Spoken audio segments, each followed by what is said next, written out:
everyone and welcome to Code Factory by Raj at Newton School. I am Raj Kapashia, educator at Newton School. So Newton School एक ऐसा platform है जहां आप placement grab कर सकते हैं या आपको अपना करियर स्विच करना है तो वो भी आप न्यूटन स्कूल की हेल्प से कर सकते हैं. न्यूटन स्कूल आपको 6 मंथ का फुल स्टैक का प्रोग्राम कराएगा और उसके बाद आपकी प्लेसमेंट होगी. एक चीज़ जो मेरे को न्यूटन स्कूल के बारे में बहुत अच्छी लगती है, zero fees till placement.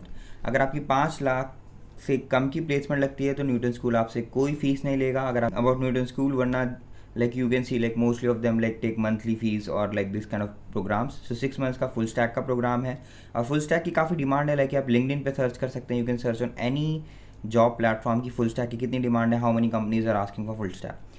So Newton School के में जो रिक्रूट करने आती हैं, मैं देख सकते हैं कितनी सारी कंपनीज न्यूटन स्कूल में रिक्रूट करने आती हैं. Okay, top companies. So you can see like Toppr, Unacademy, Deloitte. Okay, so these are this. So today's video is data type in C++. Earlier we have done with introduction with C++, variables in C++, and first program, hello world program in C++. So let's start. So C++ data type. Okay, so what is a data type? Earlier we have studied like variable, like we have seen like int var equals to 10. Okay, so this was a variable. In variable video we have seen like this was a variable and this is a data type, right? Which defines like the variable is of which type. Okay, this is basically used to store in the memory. So with that, like if we are storing 10 in the memory, if we want to call 10 again, so it is storing 10 by the name of var. So we will call var, so it will automatically, we can get the value of this 10. Okay, value of var. So data type defines the type of data a variable can hold. Okay, a variable can hold the type of data is integer. This variable can hold the type of data is integer. If I define var as a char var equals to 10, it will not hold this value because it can hold only character value. So what is the right way to define char var equals to, and we have to write single quotes for character C. Okay, so this we can this value we can have in character. Okay, example, an integer can hold integer data, a character type can hold character data. So I have given an example like a integer can hold integer data और जो character वाला होता है वो अपना character का data store करता है. ऐसी काफ़ी और डेटा टाइप्स होते हैं, जैसे फ्लोट, आपको पॉइंट की वैल्यू स्टोर करानी है, या आपको अगर मेरा फुल नाम स्टोर कराना है राज, तो आप कैर, एरे या स्ट्रिंग ले सकते हैं. Okay, so second point is you may like to store information of various data type like character, wide character, integer, floating point, double floating point, Boolean etcetera. Based on the data type of variable the operating system allocates memory and decide what can be stored in the reserved memory. So जब भी आप कोई variable लिख रहे हैं, जैसे मैंने लिखा इंट a इक्वल्स टू 10, तो a हमारा वेरिएबल है जिसका डेटा टाइप क्या है, इंटीजर, और जिसमें वैल्यू क्या स्टोर कराई है मैंने, 10. जब ये मेमोरी में वैल्यू स्टोर होगी तो हमने बताया होगा कि वो इंटीजर टाइप का है, तो उसको उतना ही साइज़ मिलेगा मेमोरी में इंटीजर का, और वैल्यू स्टोर हो जाएगी हमारे पास 10. किस नाम से स्टोर होगी हमारी वैल्यू, a. तो जब भी मेरे को ये वैल्यू रिकॉल करानी होगी तो मैं a की हेल्प से इसे रिकॉल कराऊंगा. Okay, so it is stored in reverse memory. Then types of data type हमारे पास आते हैं. पहला हमारे पास आता है यूज़र डिफाइन, जो कि यूज़र खुद डिफाइन करता है. तो उसमें आता है स्ट्रक्चर, यूनियन एंड इनमरेशन. इसको हम आगे लाइक ब्रॉड में, काफ़ी ब्रॉड में देखेंगे फर्दर टॉपिक्स में. We have a different topics on this, different videos on this. Okay, and then we are having build in data types. Build in data types जो already exist हैं, जैसे integer value store करेगा, character value, float में point की value store होती है, 0.26 आपको store कराना है. ये वैल्यू आप इंटीजर में स्टोर नहीं करा सकते हैं, तो इसके लिए आपको फ्लोट चाहिए होता है. और डबल, अगर आपकी इंटीजर में बहुत ही बड़ी वैल्यू है, लाइक फ्लोट में बहुत बड़ी वैल्यू 0.1267, बहुत ज़्यादा बड़ी, तो आप उसे डबल में स्टोर कराएंगे, फ्लोट में नहीं. कैरेक्टर आपको नाम से ही पता लग रहा है, कैर, इसे आपको अगर एक कैरेक्टर स्टोर कराना है तो आप स्टोर करा सकते हैं. Then there are many more build in data types. These are like आप ज़्यादातर इनको यूज़ करोगे, तो इसलिए I have explain these data types. Okay, right, I think you are getting my point. So we have seen like user defined data type. Okay, so by mistake I have written this derived data type. This is user defined.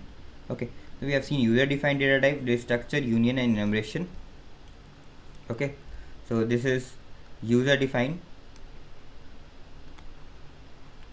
So user defined data types we are having is structure, union and enumeration. So after that we are having, first we will cut this. Okay, this is user defined. So built-in data type, we have seen int, char, float, double, and char. Okay. And now we are having a derived data type. So derived data types, we are having 3: array, pointer, and function. So if you are like, अगर तुम्हें आपको कुछ समझ नहीं आ रहा है इस video में कोई कंसेप्ट, जैसे एरे क्या है, पॉइंटर क्या है, फंक्शन क्या है, इन पे फर्दर वीडियोस बनेंगी, ये एक अलग ही टॉपिक्स हैं. ओके, सो कंफ्यूज मत होइए, बस आप ध्यान रखिए कि यूजर डिफाइंड डेटा टाइप कौन से हैं, बिल्ड इन कौन से हैं, और डिराइव्ड कौन से हैं. You have to make sure like आपको पता हो कि ये वाला यूजर डिफाइन है, ये वाला बिल्ड इन है, ये वाला डिराइव्ड डेटा टाइप है. Okay, so what we are going to do, अब हम क्या करेंगे, न्यूटन स्कूल के प्लेटफॉर्म पे प्रोग्राम्स बनाएंगे सो दैट कि हम देख सकें कि इंट कैसे वर्क करता है, फ्लोट कैसे वर्क करता है. सो मैंने यहाँ पे पहले 3 प्रोग्राम बनाए थे, वो अभी भी हैं, लाइक C++, लाइक मैंने पहले बना के दिखा था. Then we having hello world, then we having variable. तो अब हम क्या करेंगे, नया प्लेग्राउंड बनाएंगे, तो उसका हम नाम क्या रखेंगे, डेटा टाइप. इसको भी मैं डेटा टाइप दे देता हूँ, क्रिएट. ओके, सो अभी मैं क्या करता हूँ, जो पुराना वाला कोड है, I am having playground.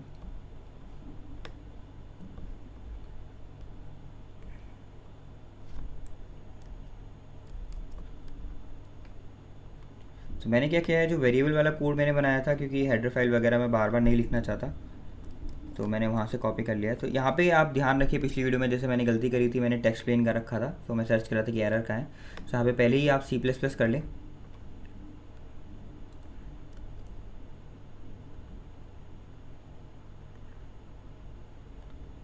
C++.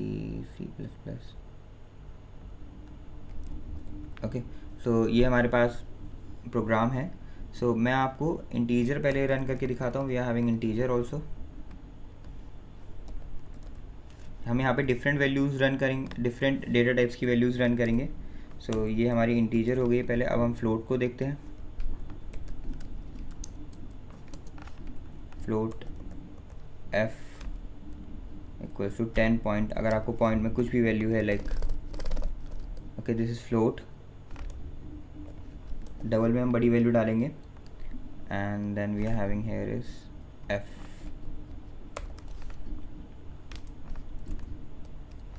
Float के बाद हम देखेंगे डबल.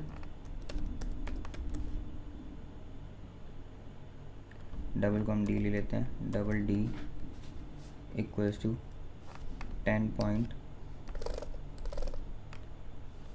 एंड यहाँ पे d को प्रिंट करा लेते हैं. ओके, सो इसके बाद हम जो लेंगे वो कैरेक्टर वैल्यू लेंगे. कैर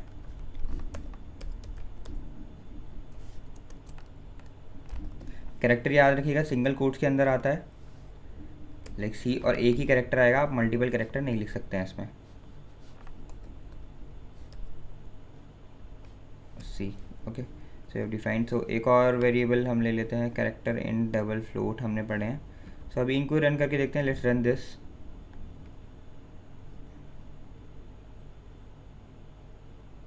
okay, it's giving an error. So let's see, character c equals to data type declaration.